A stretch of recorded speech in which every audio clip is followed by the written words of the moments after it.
नमस्कार साथियों, मैं हूं विजय यादव। स्वागत है आप सभी का हमारे YouTube channel control mind classes में। साथियों, आज हम पढ़ेंगे कक्षा 7 गणित सांख्यिकी अभ्यास तीसरे का बी, यानी कि ए तक हम लोग पढ़ चुके हैं, तीसरे का बी हमें पढ़ना है।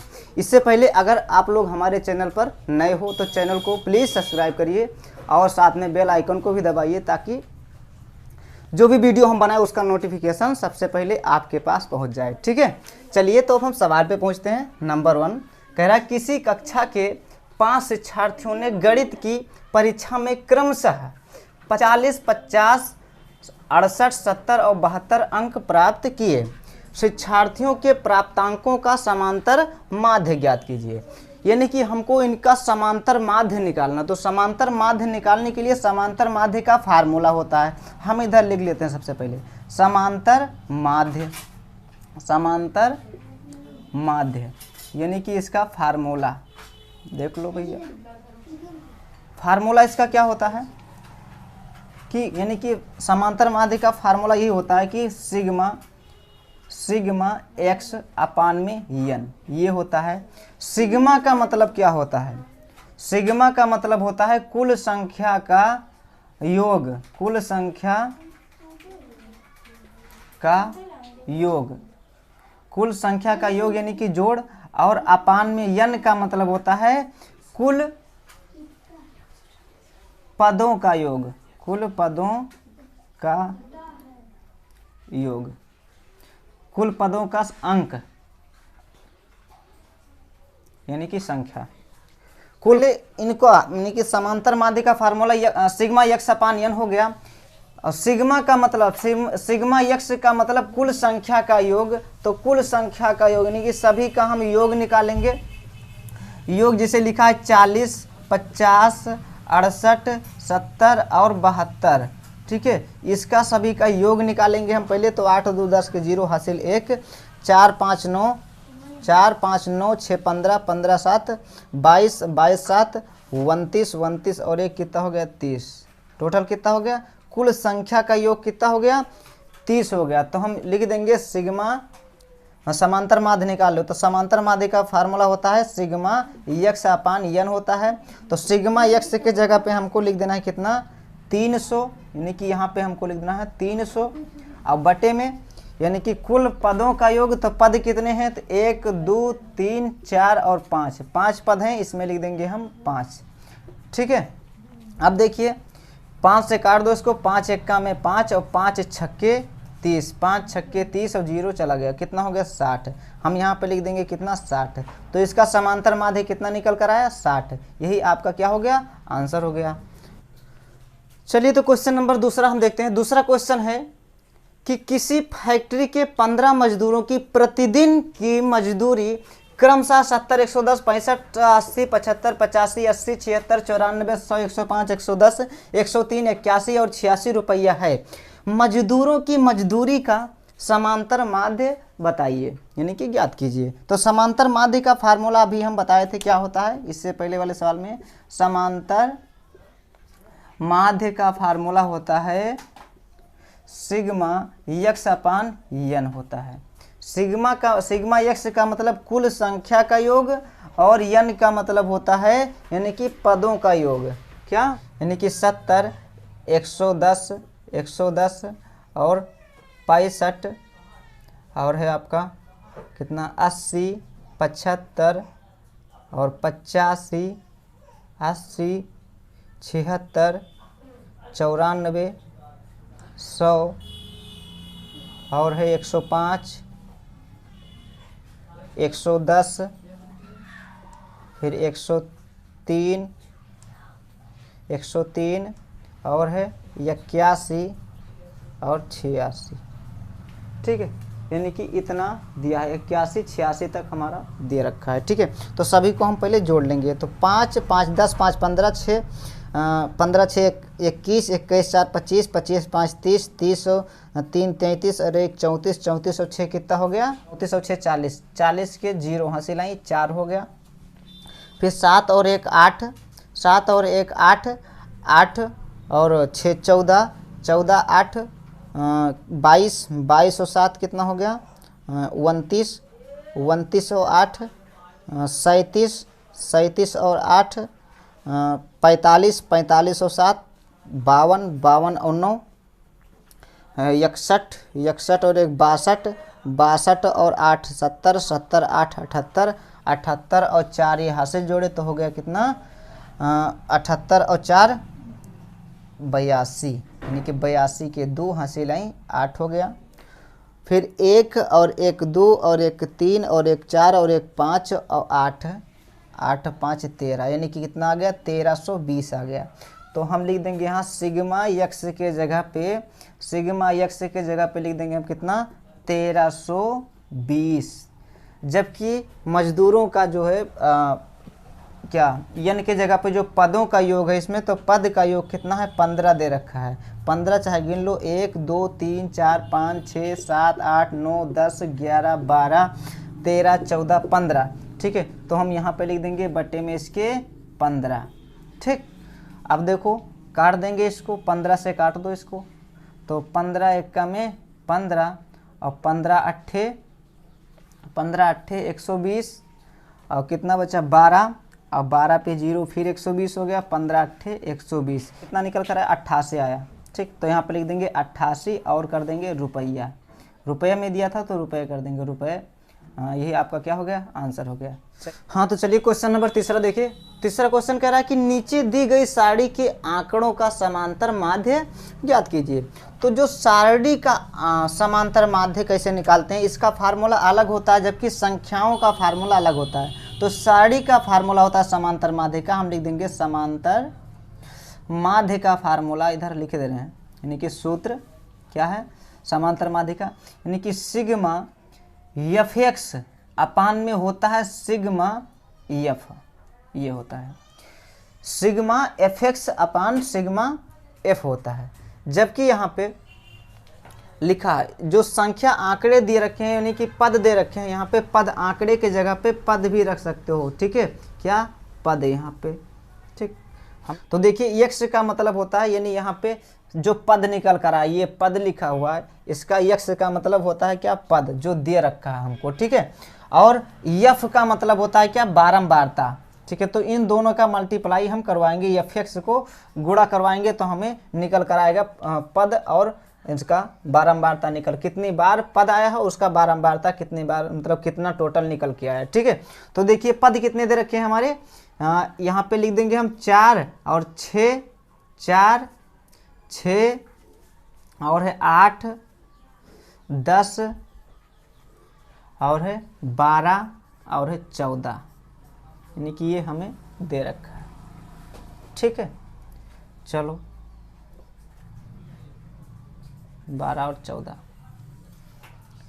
अब क्या होता है इसमें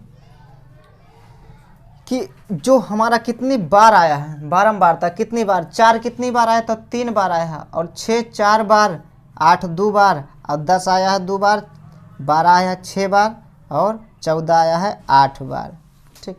अब इसका मल्टीप्लाई करवाएंगे किसका, यफ और एक्स का गुणा करवाएंगे, तो यफ और एक्स का गुणा करवाएंगे तो 4 और गुणे में 3 कर देंगे, ये हो जाएगा 6 गुणे 4 हो जाएगा, ये 8 गुणे 2 और 10 गुणे 2 और हो गया ये 12 गुणे 6 और 14 गुणे 8, ये हो गया।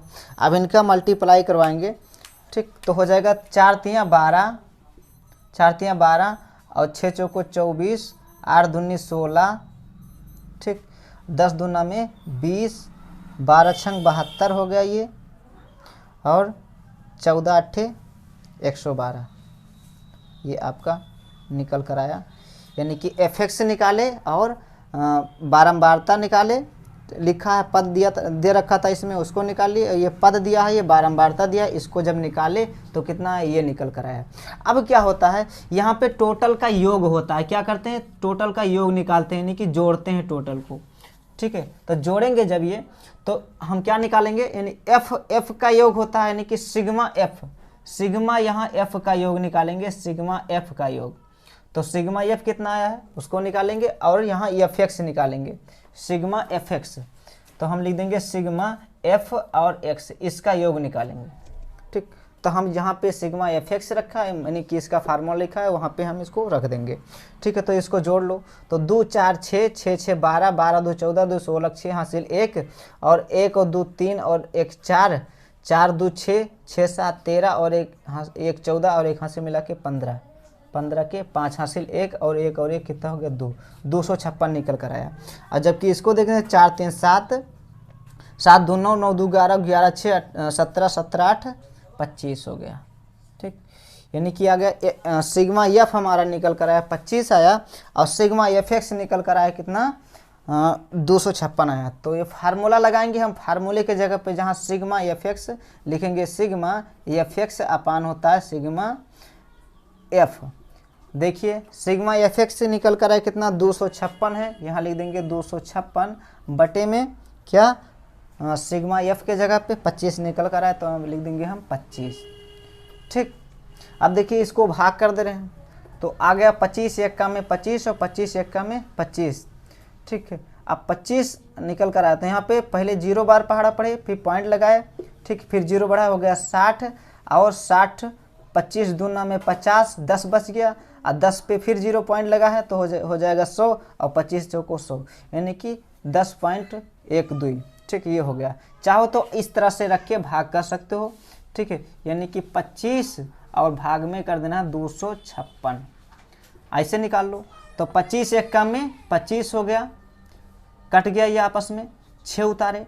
अब हाँ डायरेक्ट पॉइंट लगा के 0 नहीं बढ़ता है, पहले 0 बार पहाड़ा पढ़ेंगे हम, 0 बार पहाड़ा पढ़ेंगे, 0 लिखेंगे, घटाएंगे। ठीक है, फिर यानी कि भाग का रूल यही होता है, पहले 0 बार डायरेक्ट संख्या उतर के पॉइंट लगा के 0 नहीं बढ़ा सकते हो। तो पहले 0 बार पहाड़ा पड़े, फिर घटाए, घटाने के बाद यहाँ चलाए, अब यहाँ पे दशमलव लगाएंगे और फिर 0 बढ़ाएंगे। अब 25 के पहाड़ा 2 बार पड़े तो हो गया 50 हो गया, 50 घटाए तो बच गया 10, और पॉइंट लगाए, अब हमें 0 मिल जाएगा, क्योंकि संख्या यहाँ से डायरेक्ट नहीं, यहाँ पे शेष बचा है, पॉइंट लगाए 0 हमें मिल जाएगा, हो जाएगा 100, और 25 चौके में 100 हो गया। ठीक है, अब घटाए तो सब कैंसिल हो गया, कितना आया 10.24 आया है।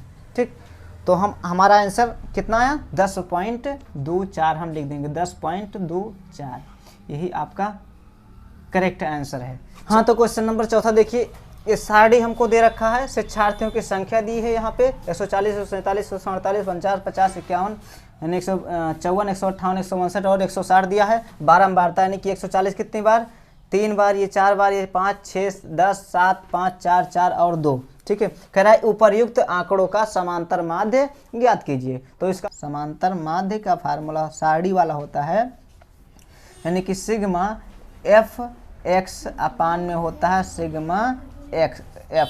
ठीक है, ये फार्मूला होता है। तो क्या सिग्मा का एफ का मतलब होता है यानी कि कुल पदों का, यानी एक्स का मतलब होता है जितने पद दे रखे हैं यहाँ पे, ऊंचाई जो दिया शिक्षार्थियों की ऊंचाई। ठीक है, तो ऊंचाई यहाँ पे लिख दो। ठीक है, और बारंबारता यानी कि शिक्षार्थियों की ऊंचाई सेंटीमीटर में दिया है तो सेंटीमीटर में लिख लो। ठीक है, यहाँ पे क्या दे रखा है ऊंचाई, तो यहाँ पे लिख दो ऊंचाई। ठीक है, और यहाँ पे बारंबारता लिख दो, बारंबारता। ठीक है, चलो अब ये इसको सारणी में व्यवस्थित कर दो, बना दो इस तरह से। और यहाँ पे आपको एक और रखना है, क्या, ऊंचाई गुणे बारंबारता, ऊंचाई और गुणे बारंबारता, यानी कि दोनों का गुणा करवाएंगे।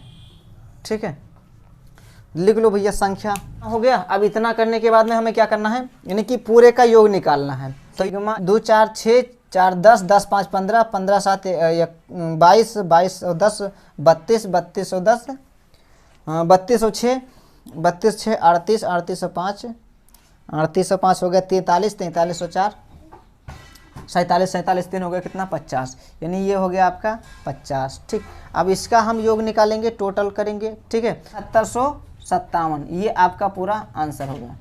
ठीक है, यानी कि इसका योग पूरा टोटल निकालो तो कितना आएगा 7557 निकल कर आएगा। 7657 को 50, यानी कि सिग्मा जो एफ एक्स है, ये सिग्मा एफ एक्स है और ये सिग्मा एक्स है, ये सॉरी सिग्मा एफ है, ये सिग्मा एफ और ये सिग्मा एफ एक्स। तो एफ एक्स के जगह पे हमको ये वाली संख्या लिखनी है, यानी कि 7557 और सिग्मा एक्स की जगह 50, तो यानी कि 50 से हमको भाग दे देना है किसमें, 7557 में, 7557 में भाग दे देना है। आ गया 25 एक्का में, सॉरी 50 एक्का में 50 घटाए तो 5 बच गया, 5 और 2 25 बचा, ठीक है 25 बच गया। यहाँ पे 5 लाए तो हो गया 25 चौको 250, ठीक है, और घटाए तो 5 हो गया। हाँ, फिर यहाँ पे अगली संख्या ले लिए 7, ठीक है 25 पंचे 250, ठीक 5 यहाँ, और यहाँ पे आ गया आपका अगली संख्या 7 उतारे, 25 एक्का में हो गया 50 एक्का में 50 हो गया, घटाए तो 7 बचा, ये कैंसिल हो गया, पॉइंट लगाए 0 बढ़ाए, 50 एक्का में 50 और घटाए कितना बचा 20, पॉइंट लगाए 0 मिल जाएगा आपको 200 और 25 को हो गया 200, ठीक है। ये आपका सभी कट गया, आया कितना, यानी कि 151.14 ये सेंटीमीटर, यानी कि जो शिक्षार्थियों की ऊंचाई दी थी कितना, यानी कि 151, समांतर माध्य में बताना था हमको, तो 151.14 ये आपका आंसर हो गया। चलिए मिलेंगे नेक्स्ट वीडियो।